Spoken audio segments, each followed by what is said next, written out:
მართალი რწმენით იცოცხლებს, მაგრამ თუ ამგვარ რწმენას ვერ გაუძლო და უკვე იქცევა და საშიში სიტყვებია უფლის არ შეიწყალებს მას ჩემი სული, რომელსაც პავლე მოციქული ახმოვანებს. რას ნიშნავს არ შეიწყალებს? ეს იმად გასაგონად, იმ ლიბერალური სულისკვეთების გასაგონად, რომლებიც ამბობენ, ხო ღმერთი სიყვარულია კაცო ეხლა რა, როგორც გინდა, ხო ხომ წამს და ხო რაღაცა და ღმერთი სიყვარულია. ღმერთი სიყვარულია კი.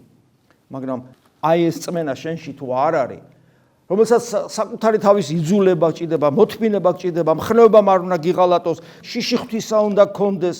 ესმით, საკუთარი ცოდვილობის განცდა უნდა ქონდეს, არ გეგონო შენი თავი მართალი, ცოდვილობასთან ერთად უნდა ქონდეს მეტამორფოზის პროცესში შენში, ანუ სინანული და ასე შემდეგ. ეს თუ არ არის, ღმერთს ძალიან უყვარ ხარ, მაგრამ მასთან ვერ იქნები. მზემ როგორი ლამაზი და დიდებული სხივების არ უნდა ანათოს ქვა არ გაიფურჩქნება და ვარდის კოკორი გაიფურჩქნება, თუ ქვა ხარ, არაფერი არ გიშველის. შენ უნდა ეცადო, რომ ვარდის კოკორი გახდე, რომ გაიფურჩქნო. და ეს შენს ძალაუფლება, ქვას არ შეუძლია გახდეს ვარდი, ვარდს არ შეუძლია გახდეს ქვა და ადამიანს შეუძლია იყოს ქვაც და ვარდიც. ეს მის პიროვნულ გადაწყვეტილებაზეა. იმიტომ რომ ადამიანი თავისუფალი არსებაა.